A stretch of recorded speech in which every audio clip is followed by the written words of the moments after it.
Order of A B और order of b a को equal prove कर सकते हैं। एक्स की कोई ऐसी वैल्यू ले लें जिसकी हेल्प से प्रूव हो जाए, या कुछ और सोच लें। साइक्लिक ग्रुप कराना है ना आज, सैटरडे को आपका टेस्ट होगा। साइक्लिक ग्रुप तक का जितना भी पोर्शन रहेगा सैटरडे या मोस्ट प्रोबेबली फ्राइडे को होगा, मैं बता दूंगी आपको, तो अपना प्रिपेयर्ड रखो। और कल हम असाइनमेंट थोड़ा डिस्कस कर लेंगे, लेकिन उससे पहले मैं चाहती हूँ कि आप लोग मुझे सॉल्यूशन शेयर करो जो क्लास में आ रहे हैं रेगुलरली, इसके बिना मैं डिस्कस नहीं कर पाऊंगी।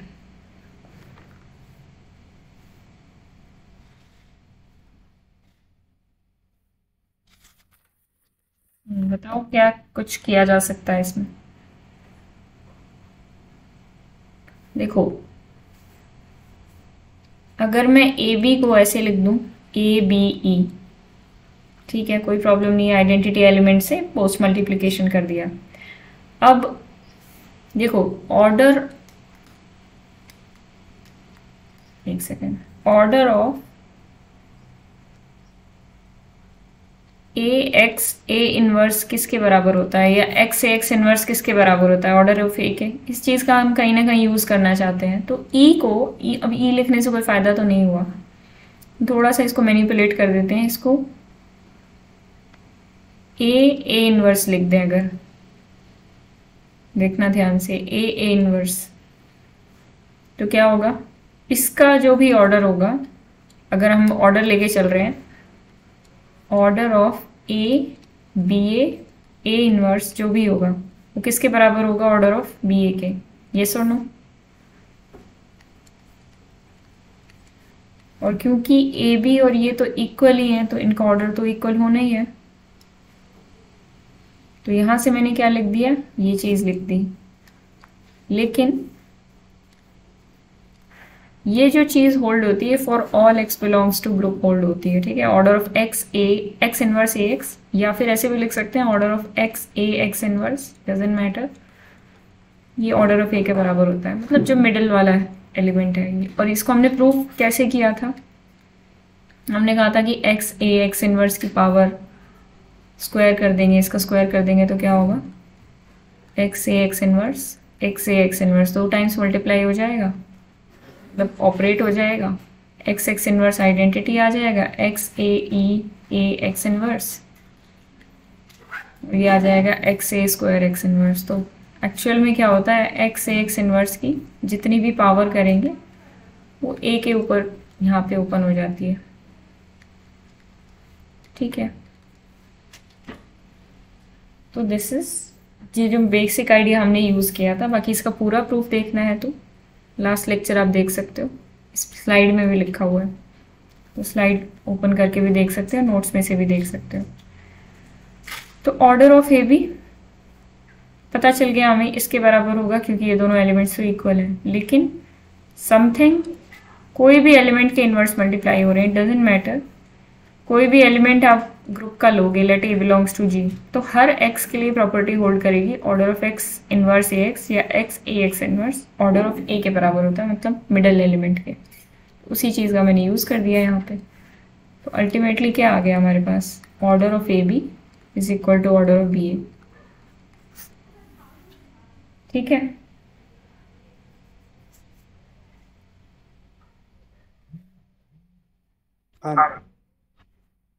तो इतना सिंपल इसका प्रूफ था। और बाकी लगभग हमने प्रॉपर्टीज देख ली थी। ज़रा बताना U100 किसके आइसोमॉर्फिक होगा, अगर लास्ट क्लासेस आप ध्यान से पढ़ रहे हो। ZA क्रॉस ZB कुछ ऐसा करके आइसोमॉर्फिक बनाना है, किन ZNs के आइसोमॉर्फिक होगा। सॉरी U100 नहीं, U50। U100 तो हमने कर ही लिया था, और मैंने नोट्स में कहा था कुछ क्वेश्चन है उनको देख लेना एक बार, वो देखे थे। Yes ma'am.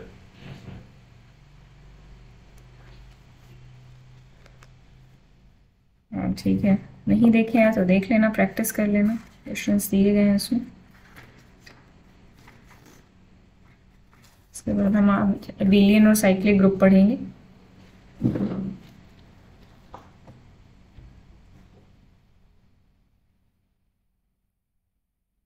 मैम U50 तो Z1 cross Z20। Z1 cross Z20, तो ये तो Z20 हो जाएगा। Sorry ma'am, Z2 cross Z20। अच्छा ठीक है, देखते हैं। तपस आपका हुआ? हाँ मैम, वो Z550 होगा। Z550 होगा मतलब कैसे इसको ब्रेक डाउन करेंगे बताओ? 25 तो 2 इंटू 5 स्क्वायर भी लिख सकते हैं। हाँ। अब क्या करेंगे? U50 U2 into U5 square लिख सकते हैं इसको। अब क्या करेंगे?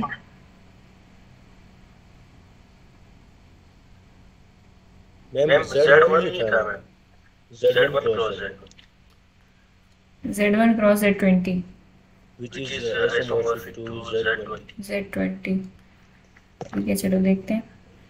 अब क्या करेंगे, इसके बाद क्या स्टेप होता है? UMN, तो प्राइम है तो U2 क्रॉस U25 हो जाएगा। ये हो जाता है अगर GCD इनका 1 हो जाए तो ये U2 क्रॉस U5 स्क्वायर हो जाएगा, which is again going to be, this is going to be isomorphic to Z1 cross Z20। हाँ मैम, ये तो पहले बोला था Z550। Z550, this is Z1 ना, तो जीरो आइडेंटिटी ग्रुप है, ये कुछ भी ले सकते हो, आपको सिंगल वन ऑर्डर का ग्रुप होता है ये। तो आप इसको ऐसे लिखने की बजाय ऐसे भी लिख सकते हैं, ये दोनों आइसोमॉर्फिक होते हैं। कोई भी आइडेंटिटी ग्रुप से अगर आप एक्सटर्नल डायरेक्ट प्रोडक्ट लोगे तो वो ग्रुप के ही आइसोमॉर्फिक आएगा। ठीक है, अब आइसोमॉर्फिज्म क्या है हमने पढ़ा था, 1 ऑन 2 होमोमॉर्फिज्म होता है। थोड़ा और डिटेल में इसका बाद में कराऊंगी, 1 ऑन 2 होमोमॉर्फिज्म। ठीक है, अभी बीच में एक प्रूफ भी आएगा, उसमें आइसोमॉर्फिज्म हमें प्रूव करना होगा, तो वहाँ से थोड़ा और आइडिया लगेगा आपको। फिर आइसोमॉर्फिज्म टेबल कराऊंगी तो आपको पूरा समझ में आ जाएगा कि यह है क्या। लेकिन आइसोमॉर्फिज्म को हमने इस आइडिया से समझा था कि कोई दो ग्रुप्स अगर आइसोमॉर्फिक होते हैं तो उनकी सारी प्रॉपर्टीज़ सेम होती हैं। जितनी प्रॉपर्टीज़ हम स्टडी कर सकते हैं साइक्लिक ग्रुप, उसके उनके सब ग्रुप्स कैसे होंगे, अभी तो हम सब ग्रुप पे आए ही नहीं है। ठीक है, अबेलियन होगा कि नहीं, कितने ऑर्डर के कितने एलिमेंट्स होंगे, ऑर्डर ऑफ द ग्रुप, जितनी भी प्रॉपर्टीज़ होती हैं सब सेम होंगी, बस एलिमेंट्स की शक्ल बदल जाएगी और कुछ नहीं। तो अगर मैं कह रही हूँ कि Z1 क्रॉस Z2, मैं Z2 के आइसोमॉर्फिक बता रही हूँ आपको, तो Z1 क्रॉस Z2 में आप तो ऐसे एलिमेंट्स लिखोगे 0 0 0 1, लेकिन Z2 में कैसे एलिमेंट्स होते हैं 0 1। तो इसका ये एलिमेंट है जिसका ऑर्डर 1 है, और ये एलिमेंट है जिसका ऑर्डर 2 है। इसका ये एलिमेंट है जिसका ऑर्डर 1 है, और ये एलिमेंट है जिसका ऑर्डर 2 है। तो आप कहीं ना कहीं देख सकते हो, अगर इनके बीच में एक मैप डिफाइन करोगे तो कैसा होगा। कोई भी मैप आप डिफाइन कर सकते हो, उस मैप की खास बात ये होगी कि Z1 क्रॉस Z2 से Z2 तक वो मैप क्या करेगा, 0 0 को 0 पे मैप करेगा और 0 1 को 1 पे मैप करेगा। 1 ऑन 2 मैप है ये, और होमोमॉर्फिज्म भी आप चेक करके देख पाओगे। होमोमॉर्फिज्म कैसे चेक करेंगे, T of A star B should be equal to TA। यहाँ पे ग्रुप 1 का ऑपरेशन लगता है और यहाँ पे ग्रुप 2 का ऑपरेशन लगता है। तो आप देख लेना, ग्रुप 1 का ऑपरेशन क्या है, एडिशन ही है, एडिशन मॉड्यूलो 2, मतलब एडिशन है लेकिन एक अलग तरीके का एडिशन है, और आपको पता है कौन सा होता है। मैम होमोमॉर्फिज्म तो नहीं आता ना, होमोमॉर्फिज्म हम नहीं पढ़ा। होमोमॉर्फिज्म बस यही है, ये प्रॉपर्टी अगर होल्ड कर जाएगी किसी में, इसको बोलते हैं ऑपरेशन प्रिजर्व प्रॉपर्टी। मैं एक हल्का सा टच दे रही हूँ होमोमॉर्फिज्म पे, डिटेल में मैं बाद में पढ़ाऊंगी। जितना मैंने बताया है ना बस आपको उतना ही चेक करना है, क्योंकि अभी इसकी डिटेल आएगी नहीं। होमोमॉर्फिज्म एक बहुत बड़ा और इम्पॉर्टेंट टॉपिक है, ठीक है, किसी भी कॉम्पिटिटिव एग्जाम में उसको मैं कराऊंगी डिटेल में, पर यहाँ पे मैं इंट्रोडक्शन दे रही हूँ कि ये प्रॉपर्टी अगर होल्ड कर जाए हर एक ए बी के लिए ग्रुप के, तो ये ऑपरेशन प्रिजर्व या होमोमॉर्फिक प्रॉपर्टी होती है, ठीक है। तो यहाँ पर ऑपरेशन लगा दो अगर आप T00, जो भी सेकंड ग्रुप का ऑपरेशन था वो क्या था, एडिशन मॉड्यूलो 2 T(01). अगर ये इक्वल आ जाए तो सही रहेगा। तो देखो इन पर ऑपरेशन लगाओगे तो ये क्या आएगा, इनका जो भी एडिशन या जो भी ऑपरेशन है क्या होगा, इनको ऑपरेट करके 0,1, ठीक है, इक्वल टू किसके आएगा, इस चीज़ के। T(00) अभी हमने देखा 0 होता है, तो ये चीज़ क्या हो जाएगी 0, और ये चीज़ क्या हो जाएगी 1, तो ये 1 आ गया। और इधर से अगर आप T(01) को देखोगे तो ये क्या होता है 1, दोनों इक्वल आ गए। मैम T(0,0) प्लस 0,1 वो कैसे 0,1 के बराबर? ऑपरेशन क्या है, Z1 क्रॉस Z2 का, आप ध्यान से देखो, Z1 क्रॉस Z2 एक एक्सटर्नल डायरेक्ट प्रोडक्ट है, तो इनका ऑपरेशन क्या है, इनके तो कोई भी दो एलिमेंट्स कैसे ऑपरेट करते हैं, A B plus C D. ये जो प्लस वाला ऑपरेशन है किस तरीके से डिफाइंड है, ए और सी तो कैसे ऐड होंगे, एडिशन मॉड्यूलो 1 से, और बी और डी कैसे ऐड होते हैं, एडिशन मॉड्यूलो 2 से। ऐड होने हैं बस, उसके एडिशन मॉड्यूलो चेंज हो जाएगा। तो 0 ऐड कर रहे हो तो सिंपल एडिशन भी तो की तरह भी तो देख सकते हो ना इसको। तो 0, ये वाला 0 इस वाले 0 में ऐड होगा, एडिशन मॉड्यूलो 1 से प्रॉपर्टी लगेगी 1, क्योंकि ये Z1 से बिलोंग कर रहे हैं दोनों, ठीक है। और ये वाली Z2, addition modulo 2, addition modulo 1, ठीक है। तो मैंने एक बस 2 ही एलिमेंट का लेके आपको दिखा दिया कि देखो सारी प्रॉपर्टी इसमें होल्ड कर रही है। मैंने एक मैप डिफाइन कर दिया। अगर एक भी मैप एग्जिस्ट कर जाए दो ग्रुप्स के बीच में, सच दैट वो 1,1 हो जाए, ऑन-टू हो जाए और होमोमॉर्फिज्म हो जाए, या ऑपरेशन प्रिजर्व प्रॉपर्टी होल्ड करे, कुछ भी बोल सकते हैं इसको,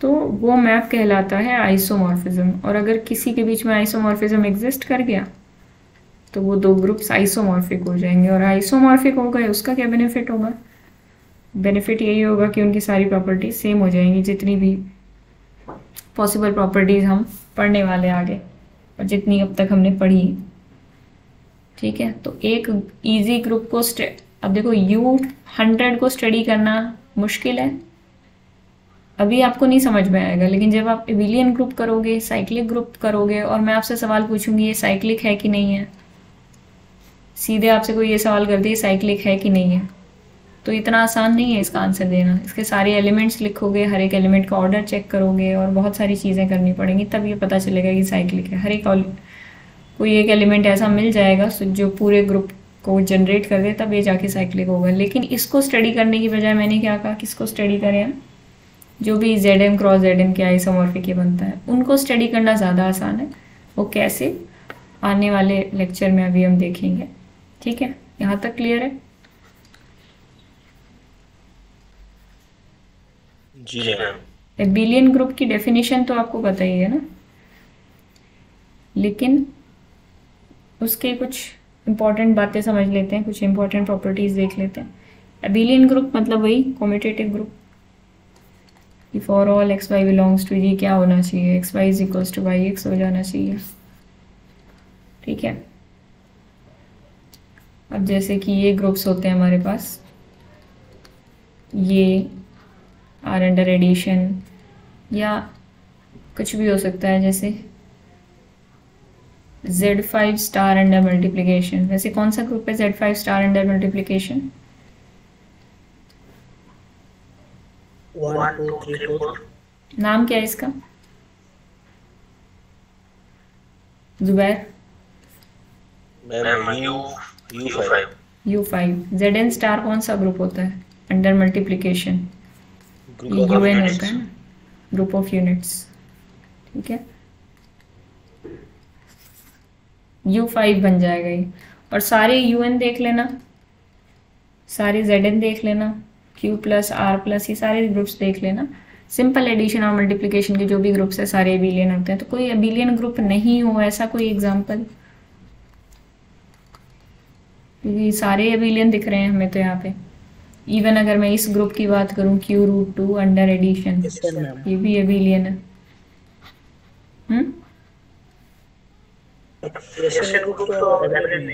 SN ग्रुप एबिलियन नहीं होता, क्यों नहीं होता? चलो देखते हैं इसको भी। और कौन सा ग्रुप है? एक एग्जाम्पल तो ये हो गया डायहेड्रल, ठीक है। और Q8, वेरी गुड। इससे क्या हो रहा है, आपको ग्रुप्स याद आ रहे हैं, ठीक है। ये सब ग्रुप्स बड़े काम आएंगे आपके आगे क्वेश्चंस करने में। और कौन सा ग्रुप होगा?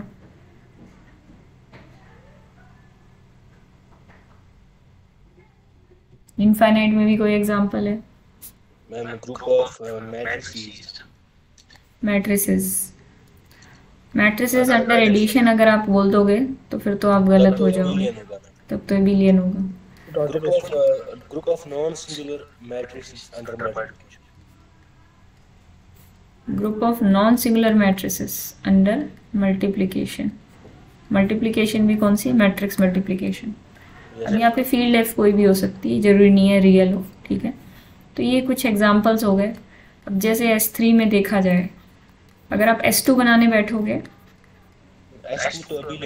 S2 का ऑर्डर क्या होता है? 2 फैक्टोरियल यानी 2, मतलब SN का ऑर्डर आपको पता है n फैक्टोरियल होता है। ये 2 ऑर्डर का ग्रुप है और 2 ऑर्डर के ग्रुप सारे एबिलियन होते हैं, ठीक है। अभी मैं जब आगे आपको साइक्लिक के बाद ही पोर्शन कराऊंगी ना थोड़ा सा इसका प्रॉपर्टीज, तो आपको पता चल जाएगा किस किस ग्रुप का, किस किस ऑर्डर का ग्रुप एबिलियन होने के चांसेस होते हैं। तो अभी उस बारे में बात नहीं करते, लेकिन इस सिंपली देख लेते हैं। S3 वो n=3 से स्टार्ट होते हैं सारे नॉन एबिलियंस। वो पहला ग्रुप है S3 जो नॉन एबिलियन होता है इस कैटेगरी में।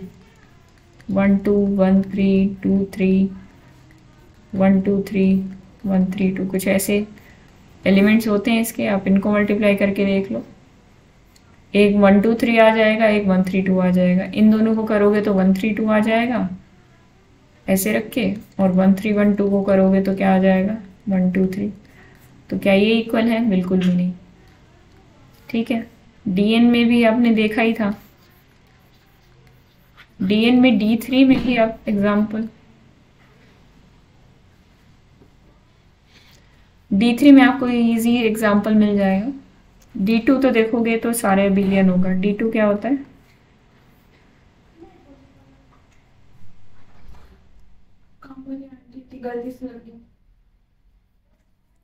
D2 ये वाला ग्रुप D2 था ना, इसमें हमने क्या किया था?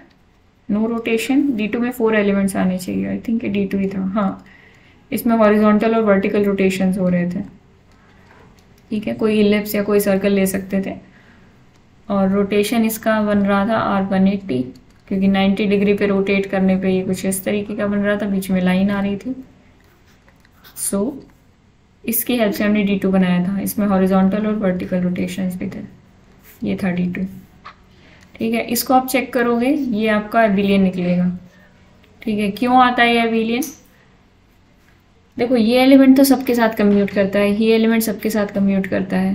तो अगर इसको मैं इसके साथ ऑपरेट करूंगी या इसको इसके साथ ऑपरेट करूंगी तो ये कम्यूट हो जाएगा। अब ये क्यों करता है कम्यूट?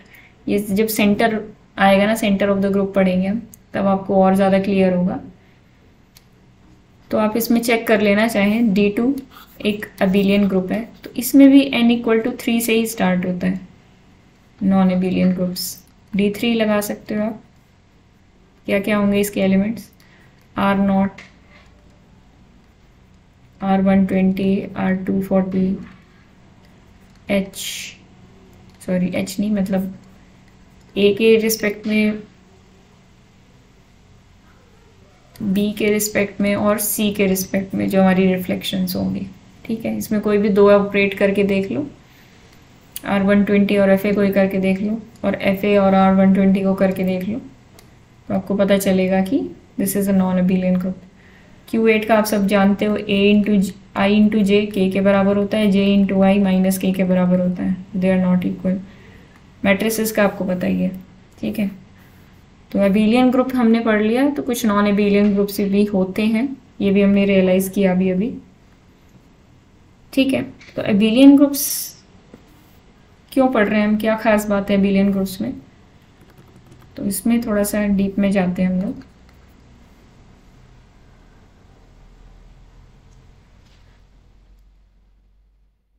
अच्छा, एक प्रॉपर्टी है, if every element of a group G, आवाज तो आ रही है ना मेरी, ठीक है। अगर ग्रुप के हर एक एलिमेंट के पास सेल्फ इन्वर्स हो, देन क्या होता है, जी इज एबिलियन। सेल्फ इन्वर्स का क्या मतलब है, अगर मैं बोलूँ ए स्क्वायर इज इक्वल्स टू ई, या फिर मैं बोलूँ ए का इन्वर्स वो खुद ही है, तो अगर मैं ए से दोनों साइड प्री या पोस्ट कुछ भी मल्टीप्लिकेशन कर दूँ तो क्या हो जाता है, ए स्क्वायर इज इक्वल टू ई आ जाता है। और ये प्रोसेस आप दोनों तरफ से आप अप्लाई कर सकते हो। तो a is equals to inverse तभी होता है जब a square is equals to e हो जाए, यानी कि a square is equals to e का मतलब क्या है,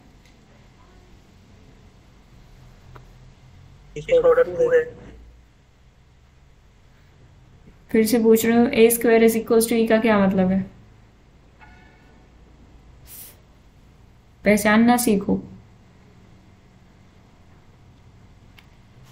ma'am a square is equal to e मतलब ए को दो बार ऑपरेट करके आइडेंटिटी मिलेगा, मतलब ए के पास क्या क्या पॉसिबिलिटी है, जैसे तपस, आइडेंटिटी होगा। हाँ, तपस ने यही चीज़ नहीं बोली कि ये इसके पास दो पॉसिबिलिटी है, ए आइडेंटिटी भी हो सकता है और ए नॉन आइडेंटिटी भी हो सकता है। इस केस में ए की पावर 2 करके आइडेंटिटी आएगा, लेकिन ए की पावर 1 आइडेंटिटी नहीं है। यहाँ पे ए की पावर 1 आइडेंटिटी और ए की पावर 1 आइडेंटिटी है, तो ए की पावर 2 तो आइडेंटिटी आएगा ही। यानी कि ये केस भी हो सकता है और ये केस भी हो सकता है, 1 ऑर्डर और 2 ऑर्डर। मैंने आपको बताया था ए की power m is equals to e का मतलब ये नहीं होता कि ऑर्डर ऑफ ए एम हो जाए, इसका मतलब ये होता है कि ऑर्डर ऑफ ए डिवाइड करता है m को, ठीक है। तो order of A is less than order of, हाँ, ये भी लिखेंगे कि order of A is less than equal to m, पर इतना लिख दोगे तो बहुत है, इतना समझ जाओगे तो बहुत है, क्योंकि यहाँ से क्लियरली पता ही चलता है कि m बड़ा है और ऑर्डर ऑफ ए छोटा है, उससे बराबर है। तो अगर हर एलिमेंट का सेल्फ इन्वर्स होगा तो या तो उसके ग्रुप के अंदर आइडेंटिटी एलिमेंट्स होंगे जो कि यूनिक ही होता है, उसकी तो आपको टेंशन लेने की ज़रूरत नहीं है, वो खुद का इन्वर्स होता है, वो यूनिक होता है। बाकी जितने भी ABCD पढ़े हैं, मान लो जैसे मैंने आपको एक K4 ग्रुप कराया था, क्या वो एबिलियन था? Yes ma'am. क्यों था एबिलियन? तो देखो यहाँ पे K4 ग्रुप एबिलियन था, ये यहाँ से हम प्रूव कर देंगे बिना टेबल बनाए। AP एंड AP का ऑर्डर यहाँ पे सब या तो 2 ऑर्डर के थे या 1 ऑर्डर के थे, या फिर मैं बोलूँगी सेल्फ इन्वर्स थे। यहाँ पे इसका ऑर्डर भी 2 था, इसका ऑर्डर भी 2 था और इसका ऑर्डर भी 2 था, या फिर बोल सकती हूँ मैं सारे सेल्फ इन्वर्स थे, ठीक है। तो इसका मतलब ये एबिलियन था। अब कैसे प्रूव हो सकती है बात, आपको प्रूव करना है AB is equals to BA। तो आप एक काम करो, आप जानते हो कि AB और all AB belongs to G A into B भी ग्रुप में बिलोंग करेगा, तो AB का स्क्वायर क्या हो जाएगा? AB ही होगा अकॉर्डिंग टू देम, राइट? क्योंकि ग्रुप का एलिमेंट है तो वो सेल्फ इन्वर्स है, और सेल्फ इन्वर्स है तो मैं ये लिख सकती हूँ, ठीक है।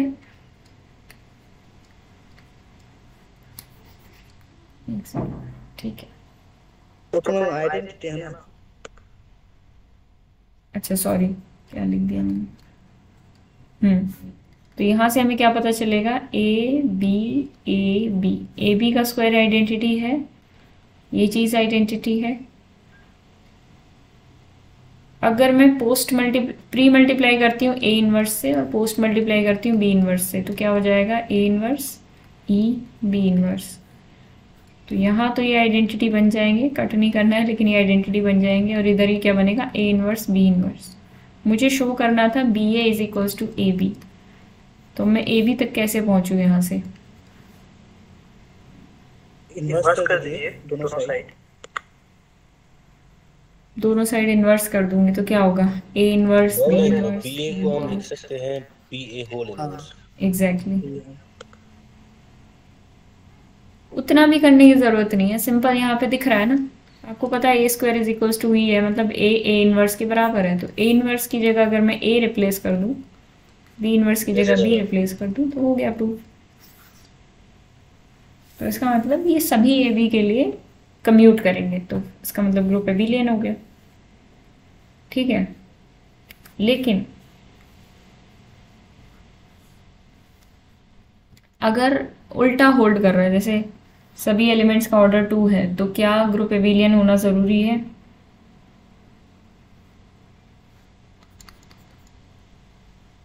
Sorry, A square is equal to 2 या 1 ऑर्डर के एलिमेंट्स हैं। जी फिर से बोलिए मैं। एक मिनट। अच्छा, कन्वर्स क्या बनेगा इसका, हमने बोला कि इफ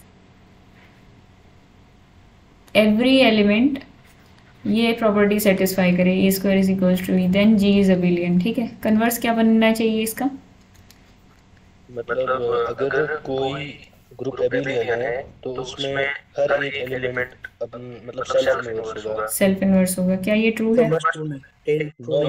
Z4 लीजिए आप। हाँ, Z4। Z4 ले लेते हैं, 0 1 2 3। अब 1 और 3 एक दूसरे के इन्वर्स हैं, सेल्फ इन्वर्स नहीं है यहाँ पे। ठीक है, तो ये बात ज़रूरी नहीं है कि ग्रुप एबिलियन हो तो सबका ऑर्डर 1 या 2 हो जाए या फिर सेल्फ इन्वर्स हो जाए सारे। ठीक है, लेकिन अगर हो गए सेल्फ इन्वर्स तो पक्का ग्रुप एबिलियन होगा। ठीक है, जी मैम। K4 और D2। अच्छा, D2 का ऑर्डर क्या होता है, 4 होता है। K4 का ऑर्डर भी 4 होता है। वैसे मैं बाद में जाके दिखाऊंगी कि D2 K4 और एक आपका ग्रुप होता है, हाँ K2 और D4 एबिलियन है, वो आइसोमॉर्फिक है, हम ये बाद में दिखाएंगे। ठीक है, और मैं ये दिखा दूंगी कि सारे 4 ऑर्डर के ग्रुप एक ही जैसे होते हैं, तो उस पर हम बाद में बात करेंगे। मतलब सारे नहीं होते, 2 कैटेगरी ही होती है बस। असल में आपको अभी इतने सारे ग्रुप्स पढ़ने पड़ रहे हैं, लेकिन जब आप बेस्ड ऑन प्रॉपर्टीज़ उनके आइसोमॉर्फिज्म के हिसाब से उनको देखोगे ना, तो बस उनको 1 या 2 कैटेगरीज में डिवाइड कर दोगे, वो आइसोमॉर्फिज्म टेबल आएगी, उसमें क्या होगा, क्वेश्चन आपसे अगर K4 पे भी पूछा गया है और पता है आपको कि D2 के आइसोमॉर्फिक है, या कोई भी और कोई K4 ऑर्डर का ग्रुप मिल जाए जो इनके आइसोमॉर्फिक है, तो आप इनकी बात करोगे ना कि उस ग्रुप की। जिन ग्रुप के बारे में आपको सब कुछ पता है, आप उनके प्रॉपर्टीज चेक कर लोगे। ठीक है, तो ये आगे आएगा, टेंशन मत लो, उसको हम करेंगे, बहुत ही ईजी बन जाती है ग्रुप थ्योरी से। ठीक है, तो Sn हो गया हमारा, हाँ, set of all continuous functions. आपको 2 ग्रुप सेट दे रही हूँ, ये ग्रुप बनेंगे कि नहीं बनेंगे, एबिलियन ग्रुप बनेंगे कि नहीं बनेंगे, ये बताना।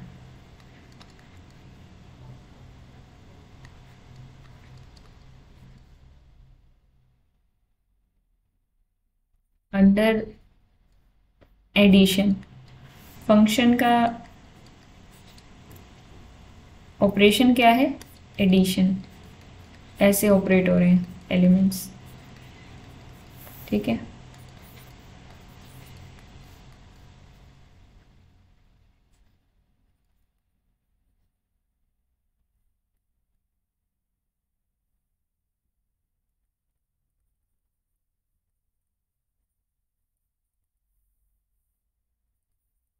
सीक्वेंसेस का ऑपरेशन है ये, कॉरेस्पॉन्डिंग एंट्रीज ऐड हो रही हैं।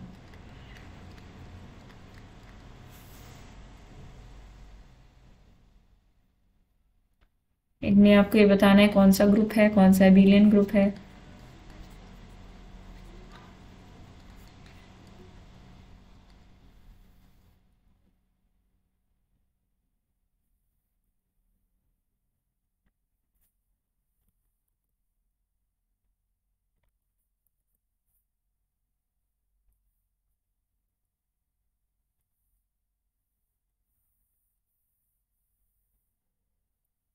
मैम पहला तो है ग्रुप। ठीक है, दूसरा देखो।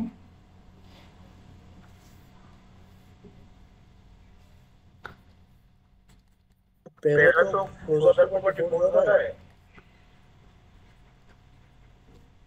पूछ रहे हो आप या बता रहे हो? देखो क्लोजर होल्ड हो रहा है कि नहीं हो रहा।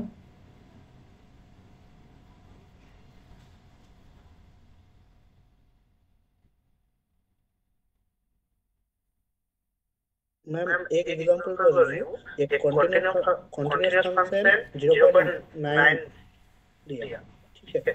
हम्म।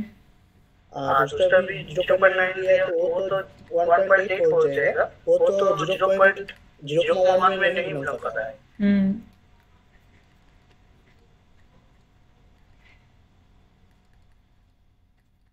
ये बिलोंग नहीं करेगा जो भी हमारा ग्रुप था उसमें।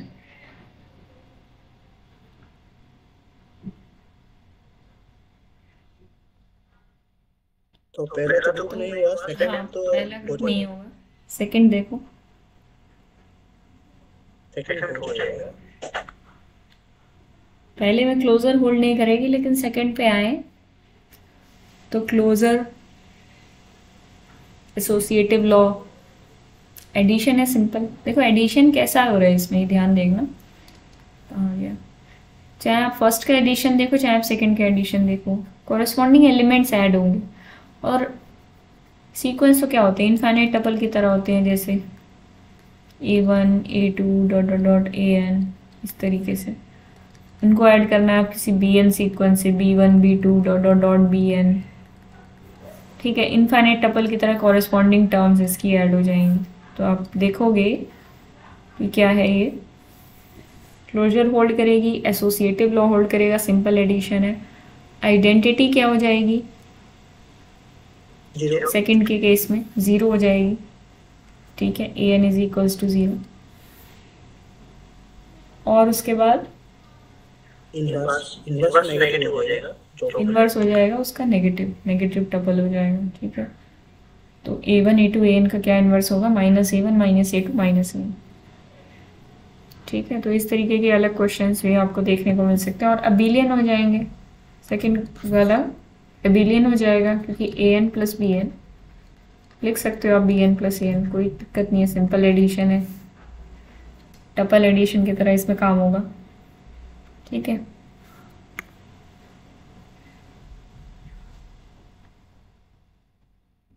अब देखते हैं एक इम्पॉर्टेंट प्रॉपर्टी कि कोई भी ग्रुप का अबिलियन होता है if and only if AB whole square is equals to A square B square.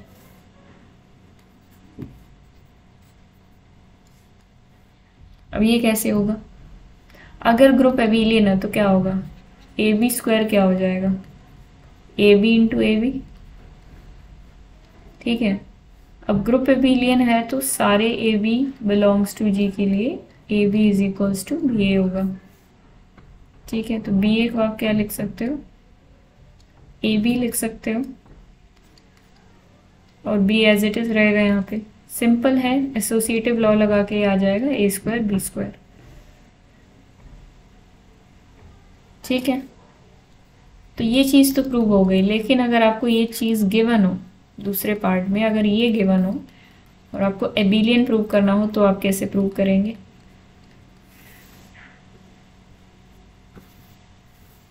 Ma'am AB square को हम ऐसे लिखेंगे AB इंटू AB।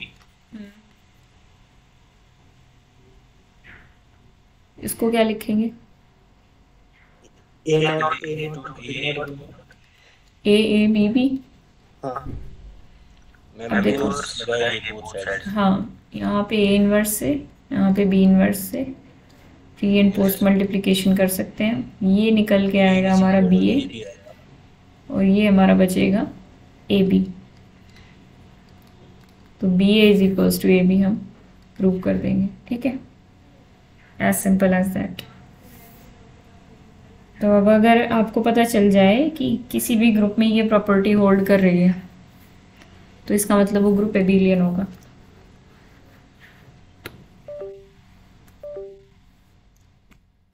अगर ये बोल दिया जाए X Y is equals to Y X है, तो क्या आप ये प्रूव कर सकते हैं कि X inverse Y is equals to Y X inverse होगा?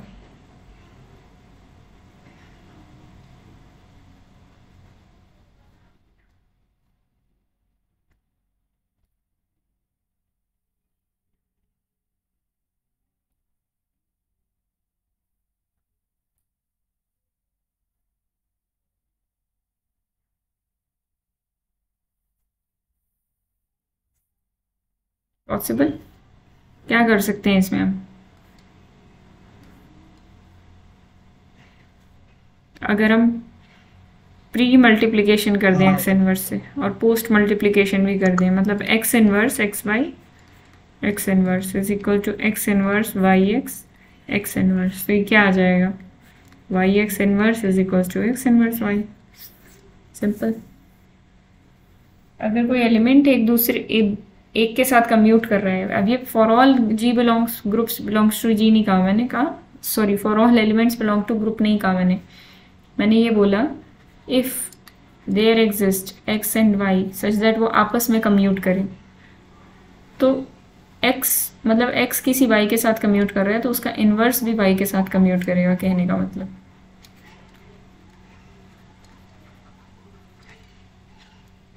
ठीक है, अगर कोई दो एलिमेंट, और सिमिलरली फिर x के लिए बात बोलिए तो y के लिए भी तो ये ट्रू हो जाएगा। अगर मैं दोनों साइड y इनवर्स से मल्टीप्लाई करती तो यहाँ से आप ये भी बोल सकते थे सिमिलर मैनर में कि y inverse x is equal to X Y inverse, यानी कि अगर दो एलिमेंट्स आपस में कम्यूट करें तो उनके इन्वर्सेस भी कम्यूट करेंगे।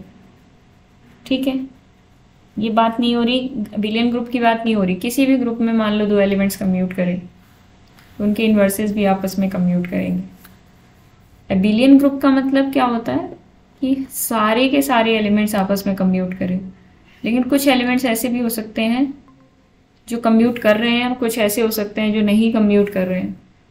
ठीक है, एग्जाम्पल के तौर पे मैं आपको D4 दूँ, अगर R0, R90, R180, अब आपको ये पता है कि ये कम्यूटेटिव ग्रुप नहीं है, पर इसका मतलब ये नहीं है कि इसका कोई एलिमेंट किसी के साथ कम्यूट नहीं करता आइडेंटिटी के अलावा, ये तो सबके साथ ही करता है, पता है हमें।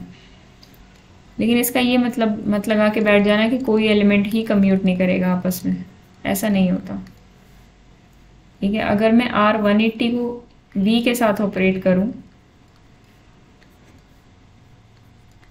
और V को R180 के साथ ऑपरेट करूं तो मुझे सेम चीज़ मिलने वाली है। आप देख सकते हो यहाँ से 1 2 3 4, पहले आप इस पे वर्टिकल रोटेशन लगाओगे तो क्या बन जाएगा 2 3 1 4, फिर उसके बाद आप इस पे R180 अप्लाई करोगे तो क्या बन जाएगा, किस डायरेक्शन में जाना है हमें, एंटी क्लॉकवाइज। तो R180 अप्लाई करोगे तो 1 यहाँ पे आ जाएगा,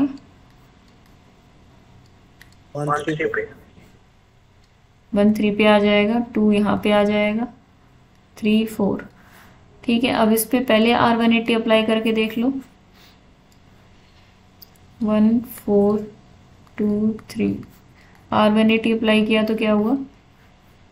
ये सब चीज़ें बहुत सिंपल लग रही है लेकिन बहुत इंपॉर्टेंट है। जब आपको सेंटर ऑफ द ग्रुप सेंट्रलाइजर पढ़ाया जाएगा तब ये सब चीज़ें आपके काम आएंगी।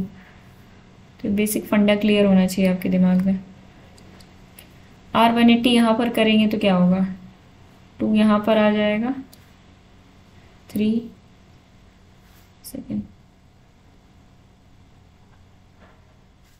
4, ये क्या हो गया, 2 के बाद क्या आएगा, यहाँ पे 3 आएगा आई थिंक,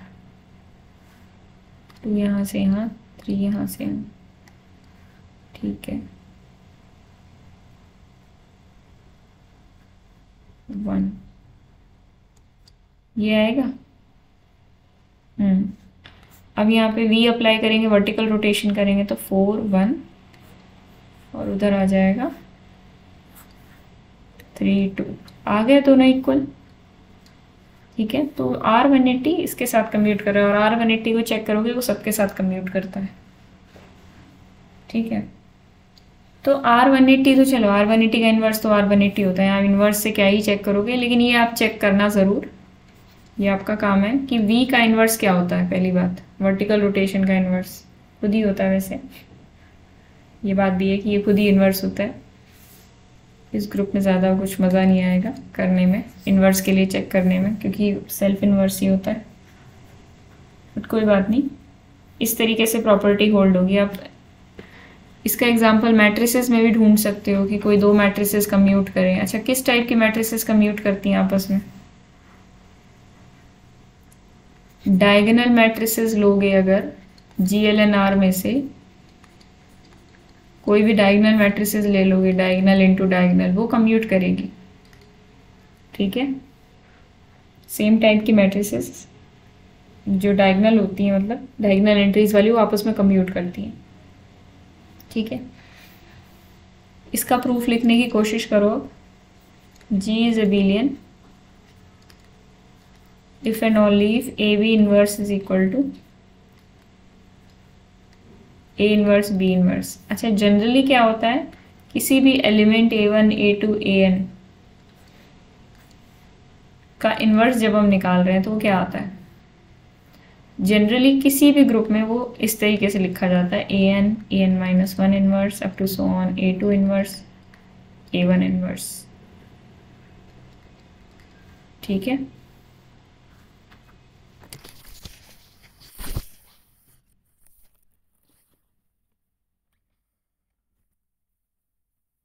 लेकिन अबेलियन ग्रुप में ये डायरेक्ट खुलते हैं। ये चीज़ आप प्रूव करके देखो।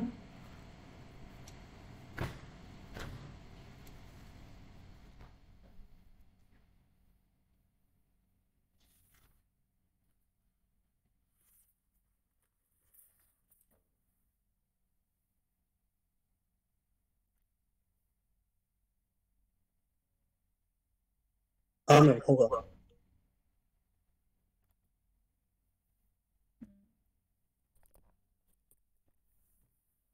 हो जाएगा जुबैर? हाँ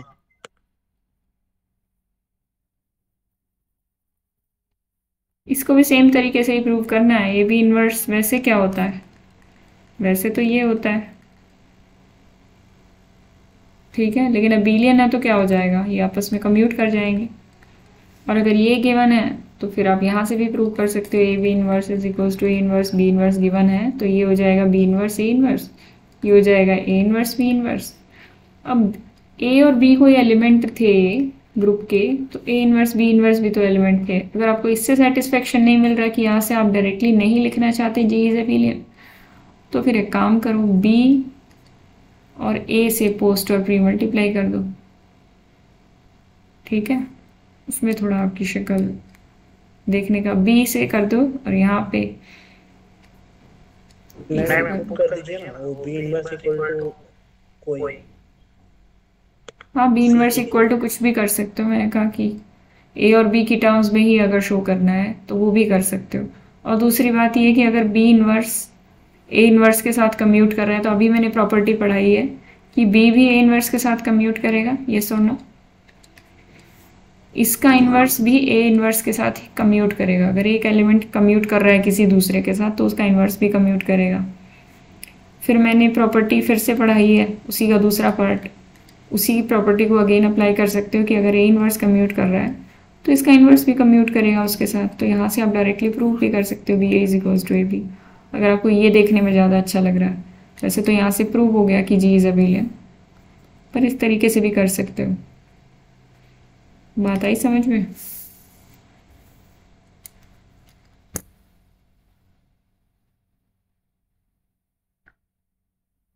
बढ़े आगे। अच्छा, एक्सटर्नल डायरेक्ट प्रोडक्ट से कैसे रिलेट करेंगे इसको, ये बहुत इंपॉर्टेंट है।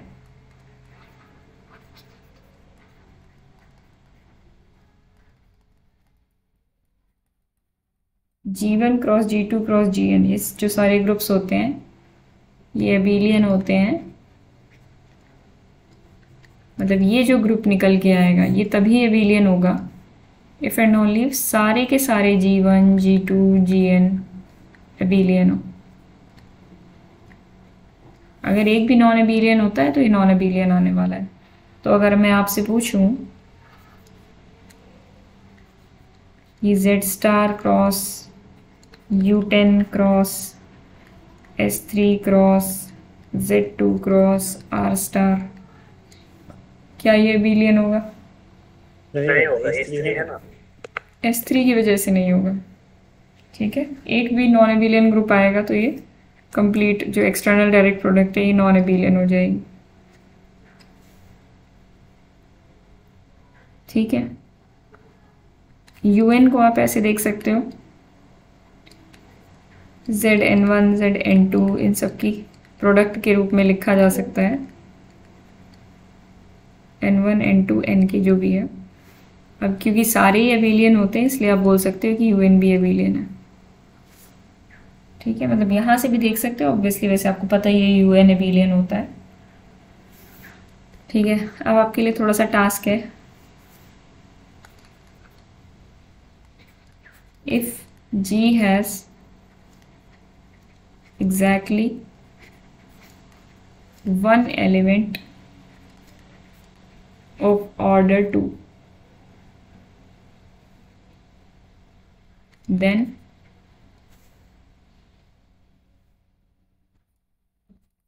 that element commute with every element of G.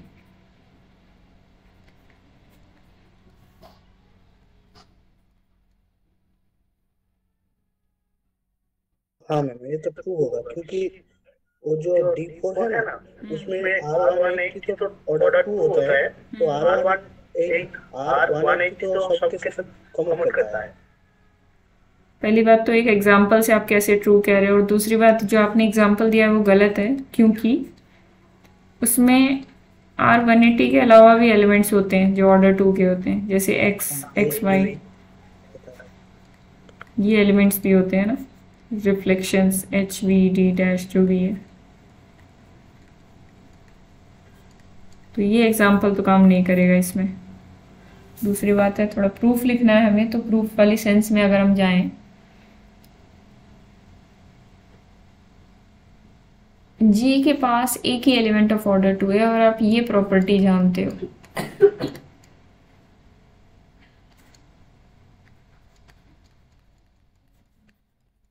इससे प्रूव करो कि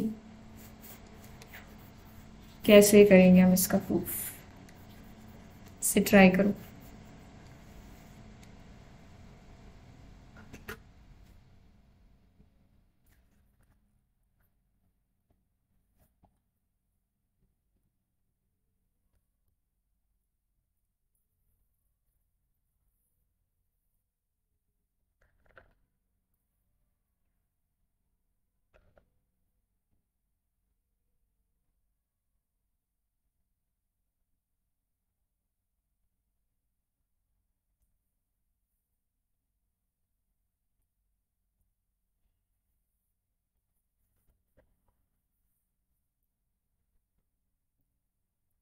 बहुत ही इजी है, इसके बाद एक ही स्टेप का काम बचा है।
हुआ किसी का?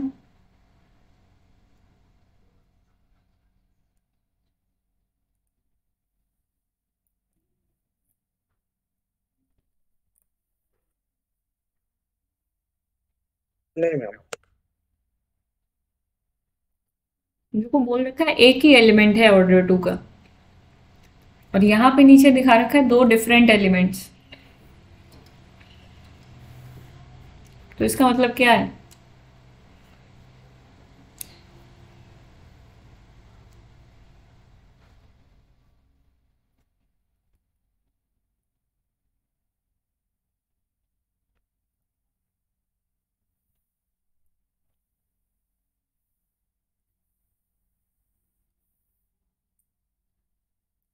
इसका मतलब ये नहीं हो जाएगा कि दोनों इक्वल हैं? हाँ कोई नहीं। हाँ तो करो अब। ये for all x belongs to G hold कर रहा है।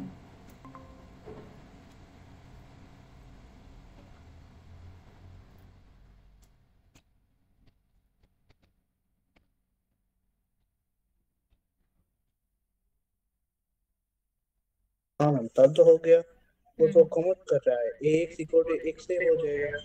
लेकिन तो a x is equal to x से हो गया, और ये ट्रू है for all x belongs to जी।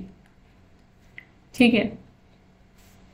अगर आपने माना था लेट, यहाँ पे एक अजम्पशन भी लेनी पड़ती कि let a belongs to G and order of A is equals to 2। ठीक है।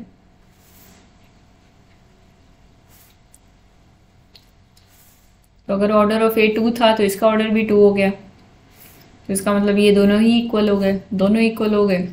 तो इसका मतलब ए एक्स एक्स ए के बराबर हो गया हर एक्स बिलोंग्स टू जी के लिए। ठीक है, आगे बढ़ते हैं।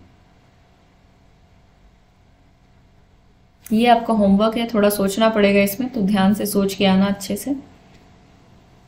इसको करने के लिए आपको टाइम चाहिए होगा।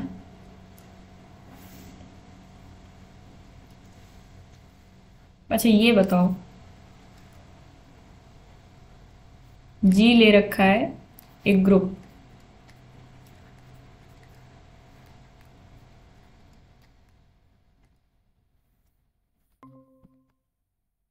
let G be a group and group of all symmetric matrices.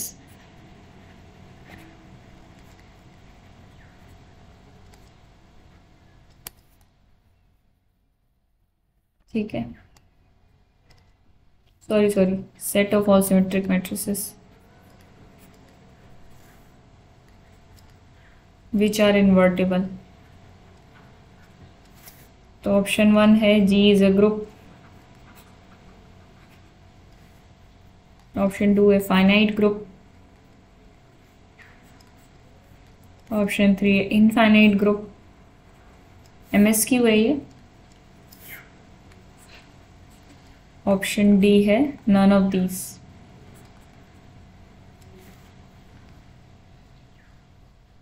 देखो क्या ट्रू होगा इसमें से, और अपना होमवर्क नोट कर लो, ये करके लाना है कल, टिफर का क्वेश्चन है।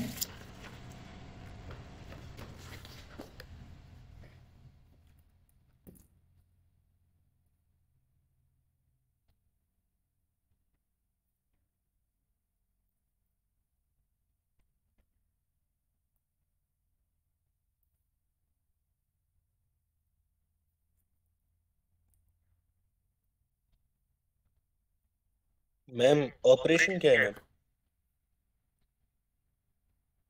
मल्टीप्लिकेशन, इन्वर्टिबल है ना, अंडर मल्टीप्लिकेशन।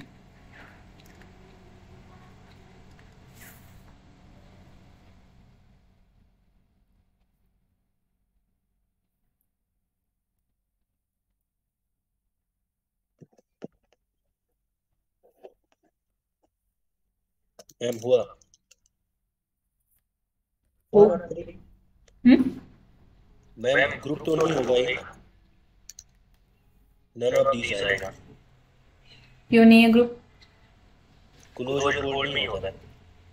ठीक है, close a b whole transpose is not equal to A b. इसका ट्रांसपोज इसे क्या आएगा, b transpose a transpose, which is equal to b a, क्योंकि सिमेट्रिक मैट्रिसेस हैं। पर बी ए बी के बराबर आए ऐसा कोई ज़रूरी नहीं है ना, ठीक है, क्योंकि कम्यूटेटिव तो है नहीं, कोई भी जनरल सी सिमेट्रिक मैट्रिसेस दे रखी हैं, ठीक है। अगर सिमेट्रिक की बजाय स्केलर वर्ड यूज़ कर दिया जाए तो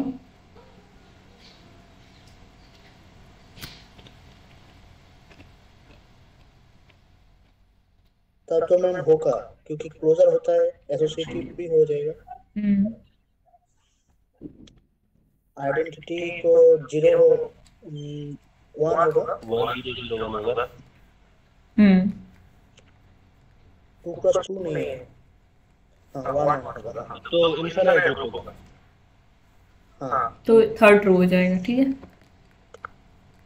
1 और 3rd, और यही डायगोनल हो जाए,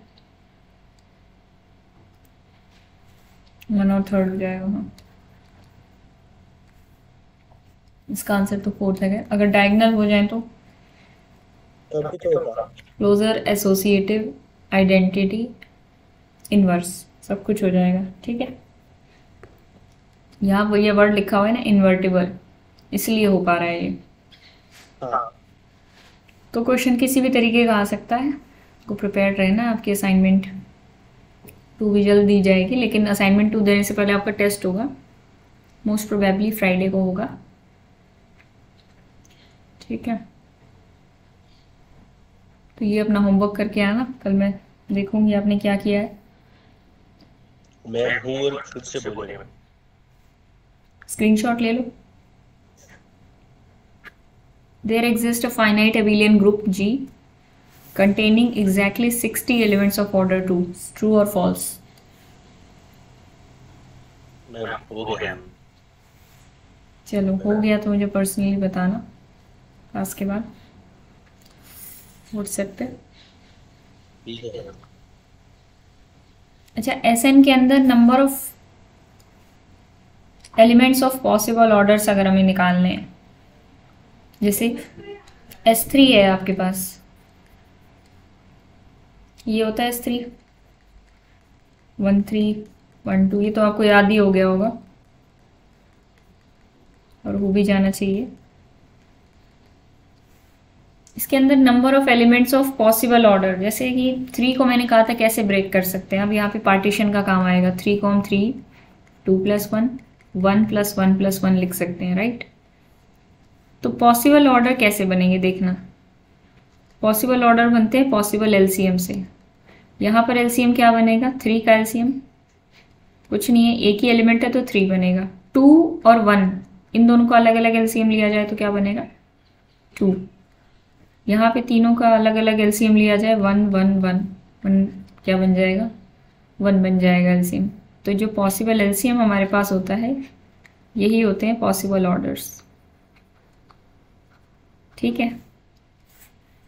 तो 3 ऑर्डर के कितने एलिमेंट्स मिलेंगे, 2 के कितने मिलेंगे, 1 ऑर्डर के कितने मिलेंगे। वैसे S3 का ऑर्डर कितना होता है, 6 होता है। 6 होता है। तो इसका मतलब 3 ही पॉसिबल ऑर्डर्स हैं। यहाँ पे आप पता लगा सकते हो कि कितने पॉसिबल ऑर्डर हैं और किस ऑर्डर के कितने एलिमेंट्स होंगे। ये SN की बात बहुत अच्छी है कि आप दोनों चीज़ें पता लगा सकते हो, कितने एलिमेंट्स, किस ऑर्डर के कितने एलिमेंट्स होंगे और कौन कौन से ऑर्डर के होंगे। तो 3 ऑर्डर के कितने एलिमेंट्स होंगे, इसको निकालने का क्या फॉर्मूला है, 3 फैक्टोरियल डिवाइडेड बाय, अब 3 एक ही बार आ रहा है तो 3 की पावर 1 इंटू पावर का फैक्टोरियल। यही तरीका हमने वहाँ पे भी देखा था, यही यहाँ पे भी है। यहाँ पे क्या आएगा, 2 वहाँ तो फैक्टोरियल। हमने वो फैक्टोरियल भी लगाया था मैंने, कहाँ पे लगाया था, वहाँ जो हमने पार्टीशन में सेट किया था। 1 मिनट बताती हूँ। फिर मैंने आपको बोला था उस टाइम, आपने वो बोला था ये अलग है, वहाँ अलग है। अच्छा, वो यहाँ पे लगाया था, ये कह रहे हो आप, 3 फैक्टोरियल ऐसे लगाया था हमने। Yes ma'am. यहाँ नहीं लगेगा, वहाँ पे हम नंबर ऑफ पार्टीशंस देखते हैं, नंबर ऑफ एलिमेंट्स देखेंगे। ठीक है, हाँ बस यही डिफरेंस है दोनों में, लेकिन तरीका वही अप्लाई करेंगे, बस यहाँ फैक्टोरियल नहीं लगाएंगे। जैसे 2 का निकालना है तो ऊपर तो 3 फैक्टोरियल ही रहेगा क्योंकि ग्रुप का ऑर्डर जो भी होगा, डिवाइडेड बाय 2 की पावर 1 इंटू 1 फैक्टोरियल। फिर यहाँ पे क्या करेंगे, सॉरी गलत कर दिया, यहाँ से देखेंगे ना, 3 फैक्टोरियल डिवाइडेड बाय 2 की पावर 1 इंटू 1 फैक्टोरियल इंटू 1 की पावर 1 इंटू 1 फैक्टोरियल। कैसे किया है, 2 + 1 में लिखा गया है ना, तो 2 की पावर 1 इंटू 1 फैक्टोरियल, 1 की पावर 1 इंटू 1 फैक्टोरियल, इसको अलग अलग करके लिख लिया। यहाँ पे देखेंगे 3 फैक्टोरियल डिवाइडेड बाय, अच्छा 1 3 बार आ रहा है तो 1 की पावर 3 इंटू 3 फैक्टोरियल, ये चीज़ हो जाएगी। तो यहाँ पे क्या आ जाएगा, ये आ जाएगा 2, ये आ जाएगा, कितना आ रहा है ये 3 फैक्टोरियल बाई 2, ये 3 आ जाएगा और ये आ जाएगा 1। तो हमें पता है इस कैटेगरी में कौन कौन से एलिमेंट्स हैं, 3 ऑर्डर वाले एलिमेंट्स कौन कौन से हैं, 1 2 3 1 3 2, देखो वेरीफाई भी हो गया। इस कैटेगरी में कौन कौन से हैं, 1 2 1 3 2 3। इस कैटेगरी में कौन कौन सा है, केवल एक ही है, आइडेंटिटी। ठीक है,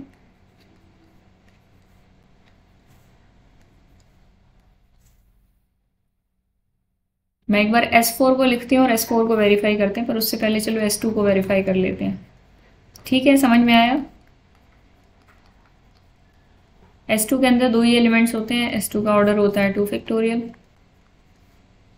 और 2 के ऐसे फैक्टराइजेशन किए जा सकते हैं 1 + 1। ठीक है, पॉसिबल एलसीएम निकालेंगे, 2 का 2 ही आ जाएगा और 1 1 का क्या आ जाएगा 1। तो पॉसिबल ऑर्डर ये आ गया आपके पास। नंबर ऑफ एलिमेंट्स निकालेंगे, 2 ऑर्डर के कितने एलिमेंट्स होंगे, सबसे पहले ऊपर ग्रुप का ऑर्डर डिवाइडेड बाय, इसकी हेल्प से देखेंगे 2 की पावर 1 इंटू 1 फैक्टोरियल, और यहाँ इसकी हेल्प से देखेंगे 2 फैक्टोरियल डिवाइडेड बाय 1 की पावर 2 इंटू 2 फैक्टोरियल, ये तो आ जाएगा 1 और ये भी आ जाएगा 1। तो 2 ऑर्डर का कौन सा एलिमेंट है, ये वाला, 1 ऑर्डर का ये वाला। क्लियर है,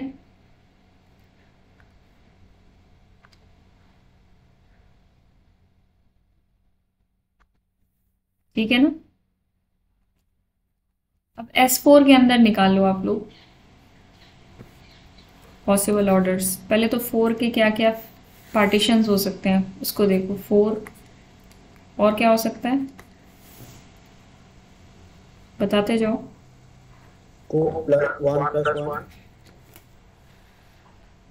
3 + 1 के बाद थोड़ा सिंपल बताओ, जो हाँ, इसी 2 + 2, हाँ, एक थोड़ा उसमें हो जाए ना रेंज में। हाँ 2 2 + 1 + 1 और उसके बाद 1 + 1 + 1 एग्जैक्टली, यहाँ से ऑर्डर बनेगा 4, यहाँ से 3 बन जाएगा, यहाँ से 2 बन जाएगा और यहाँ से भी 2 बनेगा। तो कोई अगर आपसे पूछ ले कि S4 में 2 ऑर्डर के एलिमेंट्स कितने होंगे, तो आपको ये वाला पॉसिबिलिटी भी देखनी पड़ेगी, ये वाली भी देखनी पड़ेगी, दोनों को क्या करना पड़ेगा, ऐड करना होगा। और यहाँ पर 1 ऑर्डर वाली पॉसिबिलिटी मिलेगी। ठीक है, तो इसका निकाल के बताओ जल्दी से, पहले वाले का, फिर दूसरा निकालो। और इससे क्वेश्चन बनता ज़रूर है, बहुत इंपॉर्टेंट क्वेश्चन बनता है यहाँ से।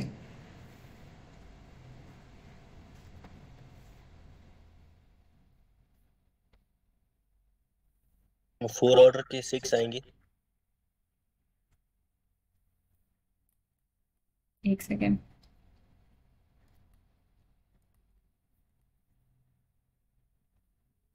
हम्म 4 ऑर्डर के कितने आएंगे, 4 फैक्टोरियल डिवाइडेड बाय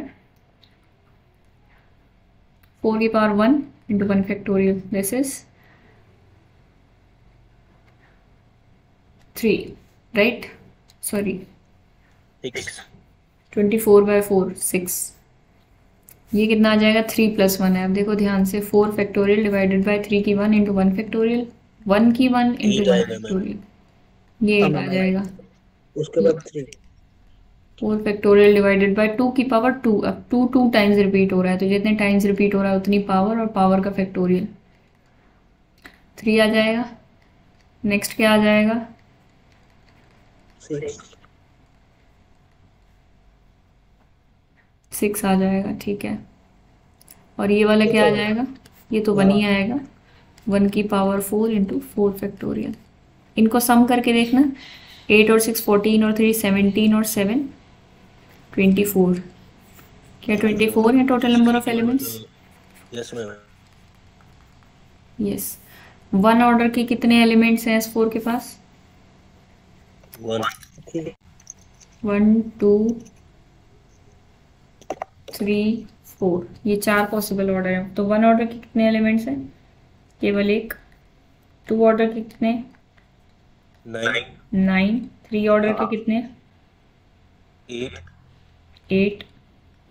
4 ऑर्डर का 6। ठीक है। S4 वैसे एक्चुअल में लिखा कैसे जाता है उसको अगर हम लिख के देख लें तो हमें और अच्छा आइडिया लग जाएगा।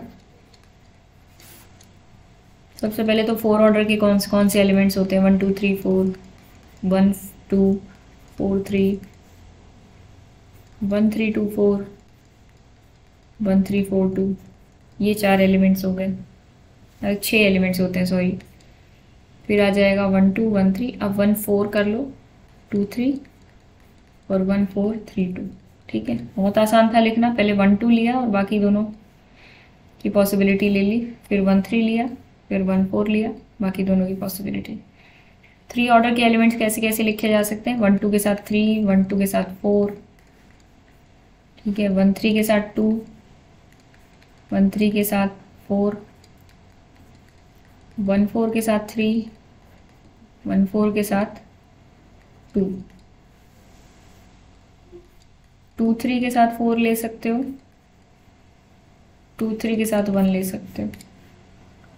और कोई पॉसिबिलिटी नहीं बचेगी। देखो 1 2 1 के साथ सारे कवर हो गए हैं, 2 के साथ सारे कवर हो गए हैं, 2 4, हाँ 2 4 की पॉसिबिलिटी बची है। 2 के साथ 3 कवर हो गया, 1 कवर हो गया, लेकिन 2 4 पॉसिबिलिटी बची है। 2 4 3, बस यही बचेगी पॉसिबिलिटी आई थिंक। हाँ 2 3 4 लोगे तो वो कवर हो ही चुका है यहाँ पे, 2 4 3 बचा था। ठीक है, ये 2 ऑर्डर के एलिमेंट्स हो गए, सॉरी 3 ऑर्डर के एलिमेंट्स हो गए। 2 ऑर्डर में क्या क्या बचेंगे? 1 3 2 4, 1 4 2 3, 1 2 3 4,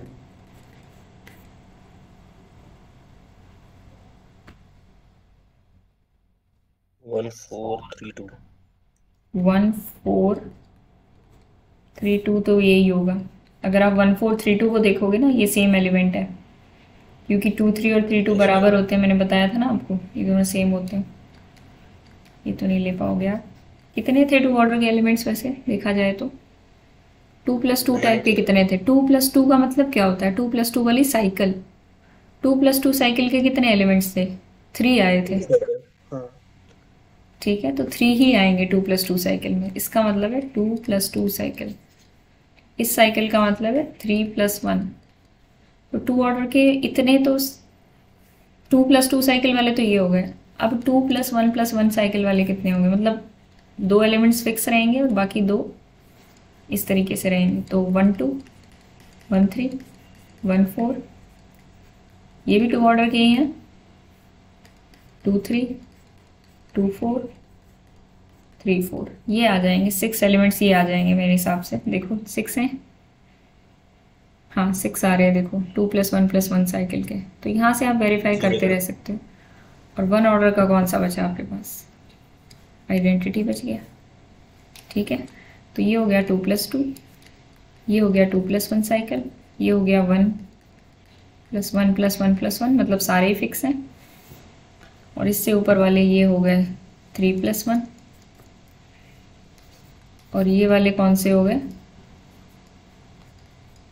4। ठीक है, तो इतना आसान है ये करना। अच्छा ये बताओ,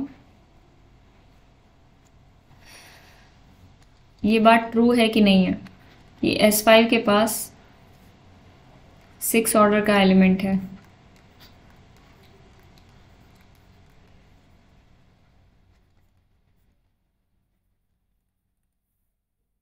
कैसे देखेंगे इसको? और मैम पॉसिबल ऑर्डर्स देखेंगे। अगर हाँ पॉसिबल ऑर्डर्स उसका बनता है 6, मतलब उसका पार्टीशन कुछ A+B में होता है, जहाँ पे A+B+C जितने भी हैं, जहाँ पे LCM ऑफ ABCD जितने भी हैं उनका 6 आ जाए, तो मतलब पॉसिबल LCM अगर 6 बन रहा है तो पॉसिबल है ये। हाँ मैम 3 और 2 है ना। 3 and 2 5 इज इक्वल टू 3+2, इनका LCM बनता है 3, 2, मतलब ये जो वाला जो पार्टीशन हम करेंगे इसके कॉरेस्पॉन्डिंग जो एलिमेंट्स आएंगे उनका ऑर्डर क्या होगा? 6 होगा। अच्छा ये तो ट्रू हो गया। अगर कोई पूछ लेता number of elements of order 6 तो बताओ कितने आएंगे? फिर तो मैम सारी पॉसिबिलिटीज देखनी होगी। देखो कैसे देखोगे? क्या और भी किसी पॉसिबिलिटी से 6 ऑर्डर आता है या सिर्फ इसी से आ रहा है?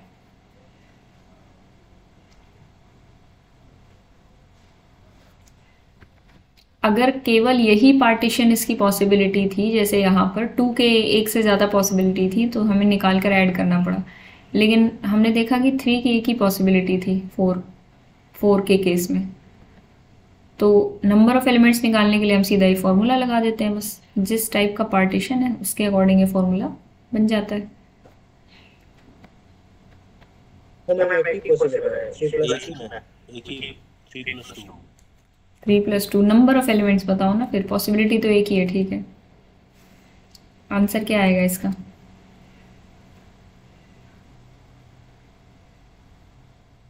मैम 20। 5 फैक्टोरियल डिवाइडेड बाय 3 की पावर 1 इंटू 1 फैक्टोरियल 2 की पावर 1 इंटू 1 फैक्टोरियल, ठीक है। 120/6 20 आ जाएगा, ठीक है।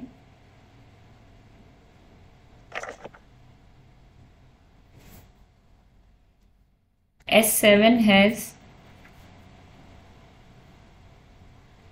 an element of order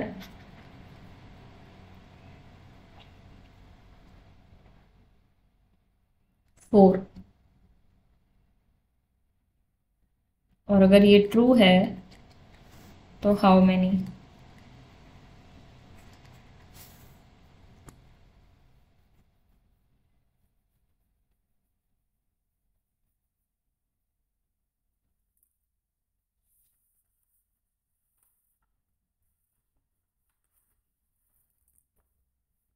group में क्वेश्चन भेज रही हूँ, उसको सॉल्व करना है, प्रूफ बताने हैं।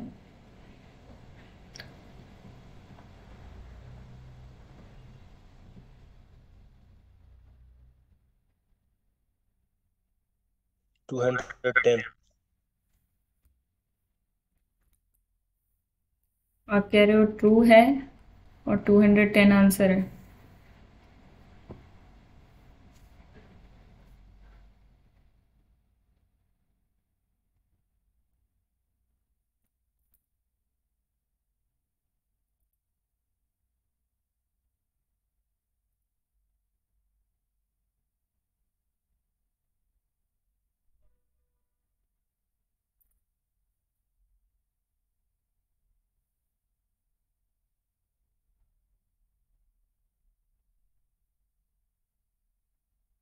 वापस आपका हुआ? हाँ मैम मेरा तो 630 आ रहा है। 630, ठीक है, इंटरेस्टिंग। मतलब ट्रू आ रहा है सबका, तो 4 ऑर्डर आपके पास पॉसिबिलिटी बन रही है, तो कैसा पार्टीशन बना है? तो मैम 4+2+1।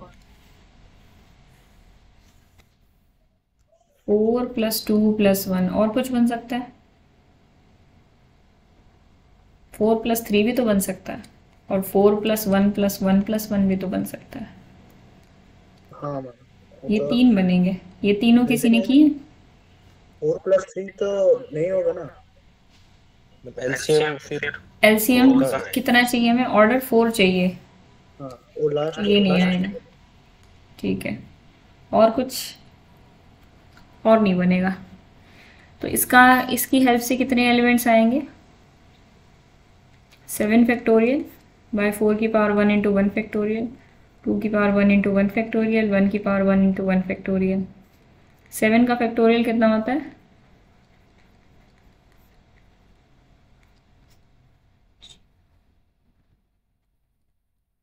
630 ये कुछ आ जाएगा, और ये वाला आ जाएगा 7 फैक्टोरियल डिवाइडेड बाय 4 की पावर 1 इंटू 1 फैक्टोरियल, 1 की पावर 3 इंटू 3 फैक्टोरियल। मतलब ये आ जाएगा 720 इंटू 7 डिवाइडेड बाय 24। ठीक है, ये आ जाएगा 210। एक ने वो निकाला, एक ने वो निकाला, असल में आंसर है 840। ठीक है, ठीक है, तो आपको सारी पॉसिबिलिटीज का ध्यान रखना है आगे से कोई क्वेश्चन आए तो। अच्छा, जो क्वेश्चन ग्रुप में भेजा है उसमें आपको क्या करना है, पॉसिबिलिटीज बतानी कि उस एलिमेंट, उस ऑर्डर का एलिमेंट होगा कि नहीं होगा, और अगर होगा तो कितने होंगे। ठीक है, कल चेक किया जाएगा आपका। बाकी एक दो क्वेश्चन छोटे मोटे, बहुत ज़्यादा छोटे मोटे क्वेश्चन हैं, वो जो रह गए हैं वो आप देख लेना नोट से। मैं साइक्लिक ग्रुप पे आती हूँ कि साइक्लिक ग्रुप क्या होता है।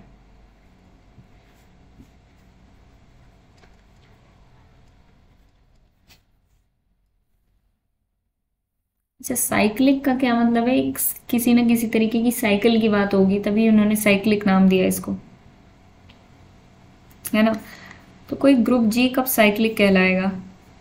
अब ये बात उसके ऑर्डर एलिमेंट्स पे डिपेंड करेगी। मतलब कोई ऐसा एलिमेंट मिल जाए उस ग्रुप में सच दैट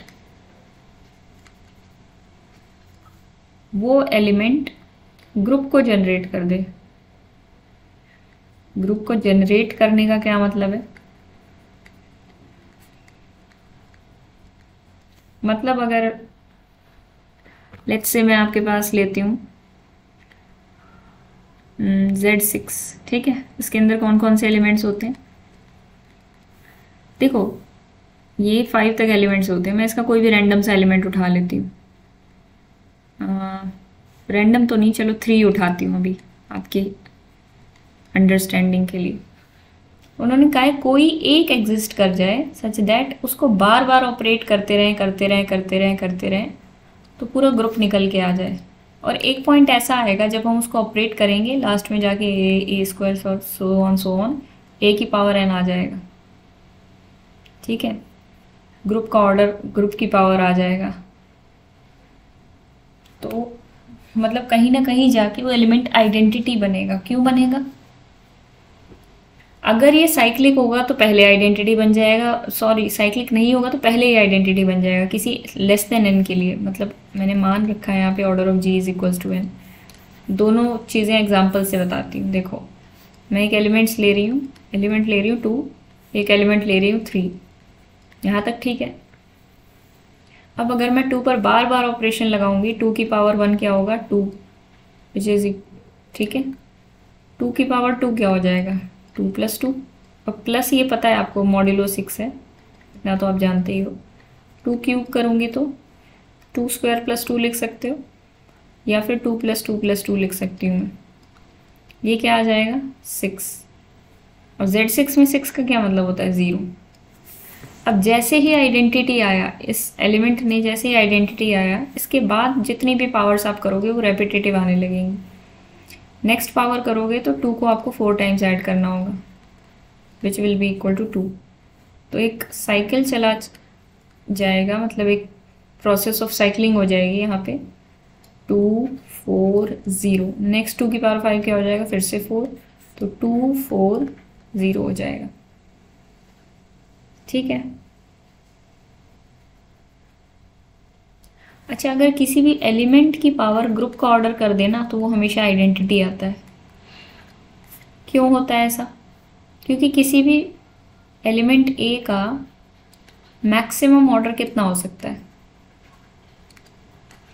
कितना ही जा सकता है उसका मैक्सिमम ऑर्डर। अगर ग्रुप 7 ऑर्डर का है तो क्या एलिमेंट का ऑर्डर 8 हो सकता है कि मैं कहूँ order of A is equals to 8 हो जाएगा? नहीं हो सकता। नो मैम, क्योंकि हमेशा ग्रुप या उससे छोटा ही होता है। आप इस बात को जब क्वेश्चंस करोगे तो खुद भी ऑब्जर्व करोगे कि मैक्स टू मैक्स उसकी पावर कितनी हो सकती है ग्रुप का ऑर्डर। इनफाइनाइट के केस की बात अभी मैं नहीं कर रही हूँ, सिर्फ फाइनाइट की बात कर रही हूँ।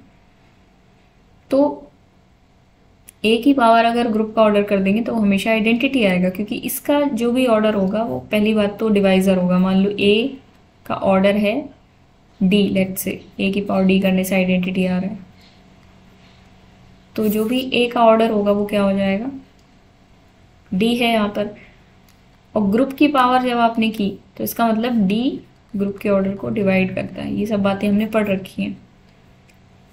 तो आप लिख सकते हो ए की पावर ऑर्डर ऑफ ग्रुप को ए की पावर सम डी के, क्योंकि डिवाइजर है डी इसका, तो ए की power d raise to power k which is equal to identity. मतलब ग्रुप रेज कर दोगे अगर किसी भी एलिमेंट की पावर में ग्रुप का ऑर्डर, तो वो पक्का आइडेंटिटी ही आने वाला है, इसमें कोई डाउट वाली बात ही नहीं है।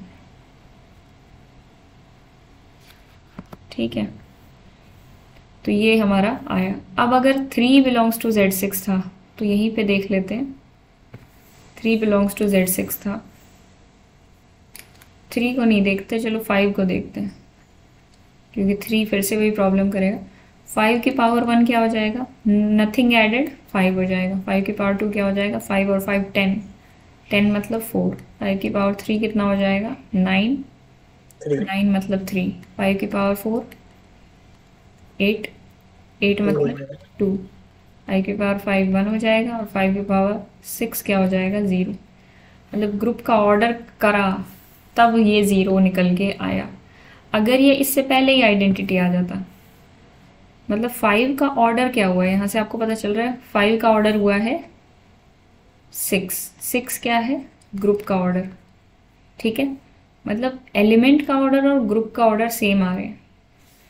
अगर ये पहले ही 0 हो जाता तो क्या होता, क्या ये सारे एलिमेंट्स को कवर कर पाता, नहीं। इसके तरीके का केस होता कि 2-3 एलिमेंट्स कवर करता और फिर बाद में रेपिटेशन फिर से होने लगता। क्योंकि ऑर्डर ऑफ 2 कितना है हमें पता है, 3 पर ये 0 आ रहा है मिनिमम। ऑर्डर ऑफ 2 3 था, तो इसीलिए 3 पूरे एलिमेंट्स को कवर नहीं कर पाया, सारे एलिमेंट जनरेट नहीं कर पाया। ये 5 क्या कर रहा है, पावर 1 कर रहे हैं, 2 कर रहे हैं, 3 कर रहे हैं, 4 कर रहे हैं, 5 कर रहे हैं। इस प्रोसेस में इसने सारे एलिमेंट्स जनरेट कर दिए अपनी आइडेंटिटी तक पहुंचते पहुंचते, मतलब आइडेंटिटी तक पहुंचते पहुंचते सारे एलिमेंट्स इसने कवर कर दिए। तो ऐसा एलिमेंट, इस कवरिंग को क्या बोलते हैं हम, जनरेट करना। ऐसा एलिमेंट जो ग्रुप के सारे एलिमेंट्स को जनरेट करने की ताकत रखता हो, या फिर क्या बोल सकते हैं, दूसरे शब्दों में क्या बोल सकते हैं कि ऐसा एलिमेंट जिसका ऑर्डर ग्रुप के ऑर्डर के बराबर हो। ऐसा अगर एलिमेंट मिल जाता है हमें, तो ऐसे एलिमेंट को तो जनरेटर बोला जाता है। ठीक है, a will be called generator, generator of a group G, जिस भी ग्रुप को जनरेट कर रहा है। और ऐसे ग्रुप को क्या बोला जाता है, साइक्लिक। यहां तक क्लियर है, ये बात क्लियर है तो कभी साइक्लिक का कॉन्सेप्ट भूलोगे नहीं। इफ एंड ओनली इफ है दोनों कंडीशंस कि कोई एलिमेंट किसी ग्रुप को तभी जनरेट कर पाएगा जब उसका ऑर्डर जो होगा वो ग्रुप के ऑर्डर के बराबर होगा। अगर ग्रुप के ऑर्डर से कम ऑर्डर है, जैसे 2 का था, तो वो एलिमेंट्स को जनरेट नहीं कर पाएगा और फिर ग्रुप साइक्लिक भी नहीं हो पाएगा। ठीक है, बढ़े आगे।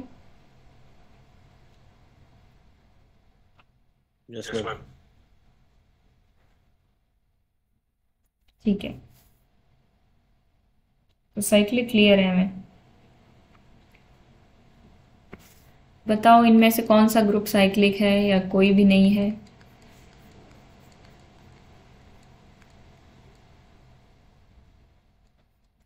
इनफाइनाइट ग्रुप को भी जनरेट किया जा सकता है, इनफाइनाइट ग्रुप भी जनरेट हो जाते हैं। तो क्या ये ग्रुप साइक्लिक लग रहे हैं हमें?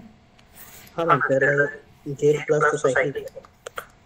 अच्छा, 1 देना है। हाँ, यहाँ 1 और -1 है तो क्या ये साइक्लिक है?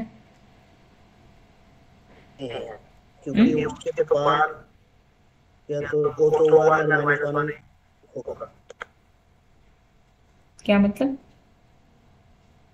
डॉट के रेस्पेक्ट में नहीं होगा। पहला होगा जुबैर, यस मैम। दूसरा बताओ। तपस ने तो बोल दिया नहीं होगा।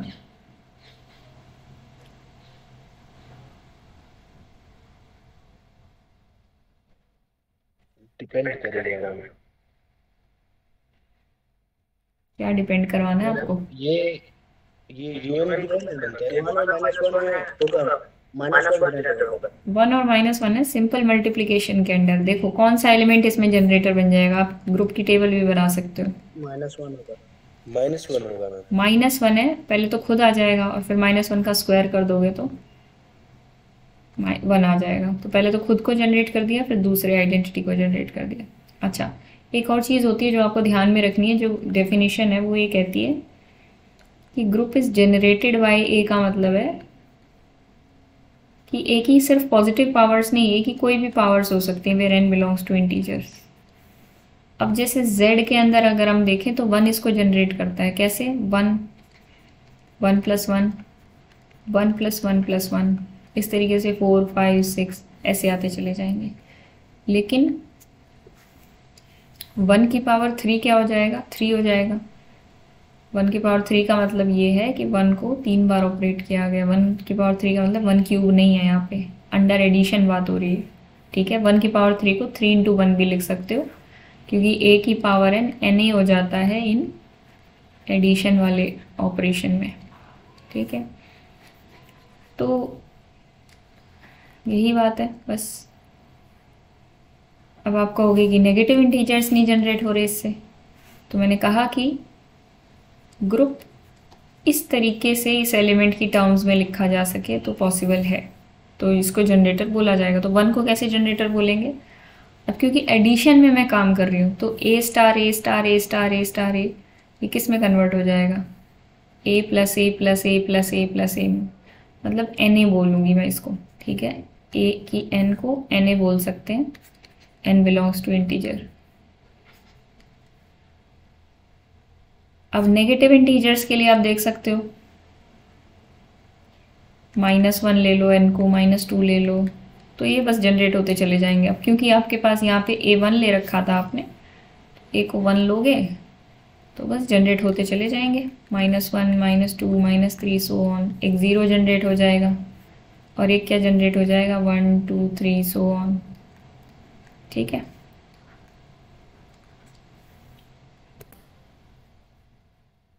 बढ़े आगे।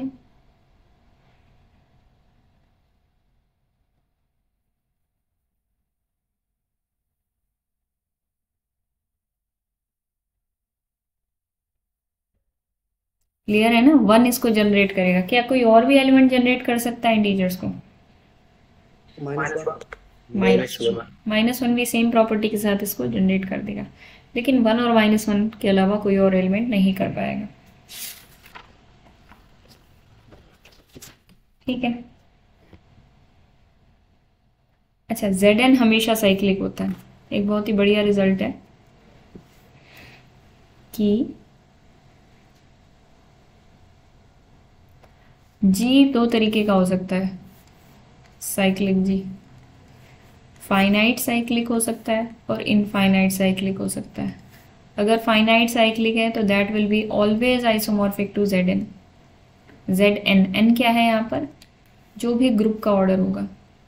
लेट्स से आपने ऑर्डर ऑफ जी n बोला है। इनफाइनाइट क्या होगा? Infinite cyclic group that will always be isomorphic to Z। अच्छा, Z के पास जनरेटर्स कितने निकल के आए? एक 1 निकल के आया, एक -1 निकल के आया। तो अगर मैं ये बोल रही हूँ कि कोई भी इनफाइनाइट साइक्लिक ग्रुप होगा वो इसके ही आइसोमॉर्फिक होगा, और ये रिजल्ट 1000 बार यूज होता है, हर एग्जाम में। ये इतना इंपॉर्टेंट है, तो आपको इसको हमेशा याद रखना है। तो अगर मैं कह रही हूँ कि कोई इनफाइनाइट कोई भी साइक्लिक ग्रुप है, अगर वो इनफाइनाइट है तो वो Z के आइसोमॉर्फिक होगा। और मैं कह रही हूँ कि Z के पास 2 ही जनरेटर्स थे, एक वो खुद था और एक उसका इन्वर्स था। और एक ये भी प्रॉपर्टी है, ये भी याद रखना कि अगर खुद एलिमेंट इन्वर्स बनता है तो उसका अगर एलिमेंट ने जनरेट कर दिया ग्रुप को तो उसका इन्वर्स भी जनरेट कर देता है ग्रुप को। क्यों कर देता है? क्योंकि n यहाँ पर इंटीजर है। अब ये at the same time plus भी हो सकता है और माइनस भी, ठीक है, इसीलिए उसका इन्वर्स भी जनरेट कर देता है। ये बात क्लियर हुई? यहाँ पे n प्लस रखो रहे हो या माइनस रख रहे हो उससे कोई फर्क नहीं पड़ता। तो जी अगर a से जनरेट हो रहा है तो a इन्वर्स से भी जनरेट हो सकता है, ये हर ग्रुप के लिए। तो मैं यहाँ कह रही थी कि इनफाइनाइट साइक्लिक ग्रुप हुआ तो वो z के आइसोमॉर्फिक होगा, z अंडर एडिशन। कौन सा z है ये? Under addition. तो उसके दो जनरेटर्स हो सकते हैं, 1 और -1। तो क्या कोई मैं बोल सकती हूँ every infinite cyclic group has only 2 generators? Yes और नो? हाँ, आइसोमॉर्फिक से बोल सकते हैं, क्योंकि आइसोमॉर्फिक का मतलब एक होता है कि आइसोमॉर्फिज्म का ये मतलब हुआ कि उस ग्रुप से हमारे ग्रुप की सारी प्रॉपर्टीज सेम है, ठीक है। उसके 2 जनरेटर तो उसके भी 2 जनरेटर, उसके नंबर ऑफ एलिमेंट्स इतने तो उसके भी इतने ही, उसका ऑपरेशन माइट बी डिफरेंट, उसके पास वो साइक्लिक है तो वो भी साइक्लिक, वो एबिलियन है तो वो भी एबिलियन, सारी प्रॉपर्टी सेम होती है, बस एलिमेंट्स की शक्ल और ऑपरेशन की शक्ल अलग होती है। फाइनाइट साइक्लिक ग्रुप के केस में मैंने आपको बता ही दिया ये इसके आइसोमॉर्फिक होगा। तो इतना आसान हो गया अब आपके लिए स्टडी करना।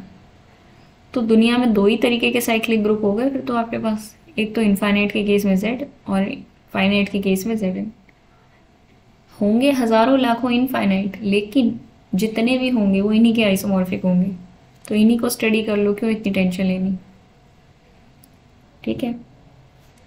Zn अगर साइक्लिक है, Zn हमेशा साइक्लिक होगा। क्यों होगा साइक्लिक, कैसे बता सकते हैं हम इसको? प्रूव भी कर सकते हैं। मैं आपको हिंट दे देती हूँ कि 1 हमेशा Zn में होता है, और 1 होगा तो 1 खुद को जनरेट करेगा, 1 का स्क्वायर 2 को जनरेट करेगा, 1 का क्यूब 3 को करेगा, ठीक है। करते करते 1 की पावर n 0 को जनरेट कर देगी, ठीक है।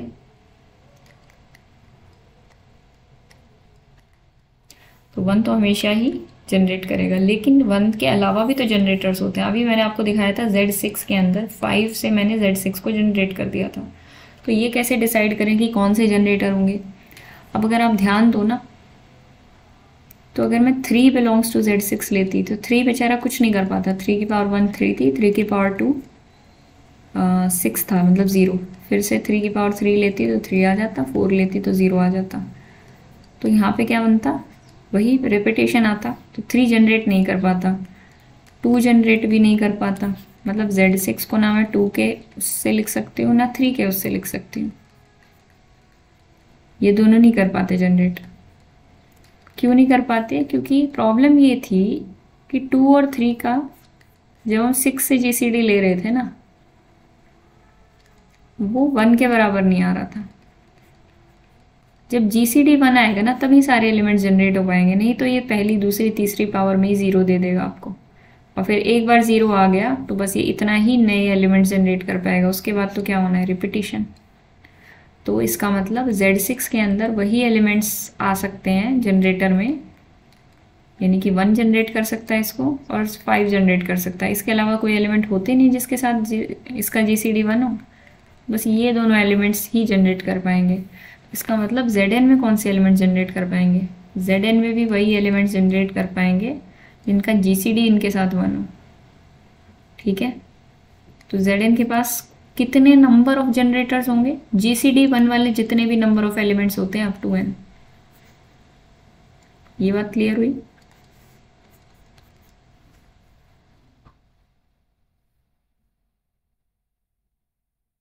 Yes madam. तो Zn के पास कैसे n जनरेटर्स होते हैं ये बात आपको पता होनी चाहिए।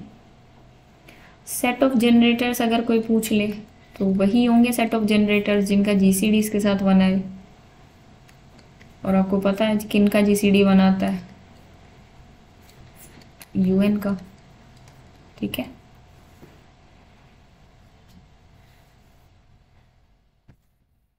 चलो अभी तो मैं क्लास यहीं पे ओवर कर रही हूँ। आपके लिए एक और होमवर्क है, 2-3 होमवर्क्स हैं, वो देख लेना। मैं पूछूंगी कल आपसे। साइक्लिक ग्रुप हमेशा एबिलियन होता है, ये आपको प्रूव करके लाना है। साइक्लिक ग्रुप की एक खास बात होती है कि कोई ग्रुप अगर साइक्लिक है तो किसी एलिमेंट से जनरेट हो जाएगा, अगर उस एलिमेंट से वो ग्रुप जनरेट हो रहा है तो उसके सारे एलिमेंट्स एक ही पावर्स की शक्ल में ही आएंगे। कोई x बिलोंग्स टू g होगा या कोई y बिलोंग्स टू g होगा, तो x की शक्ल कुछ x is equal to a की पावर r होगी, y की शक्ल ऐसी होगी। तो आपको बस ये शो करना है कि x Y is equals to Y x होगा। अब इसके बाद तो कुछ काम ही नहीं रह गया, मैंने हिंट दे दिया है पूरा। ठीक है, ये करके लाना है आपको, बाकी हम कल करेंगे और फिर परसों आपका टेस्ट होगा। वो क्वेश्चन इसके ठीक थे। बस मुझे एक चीज़ पूछनी थी आपसे, उसमें मैं पूछ लेती हूँ।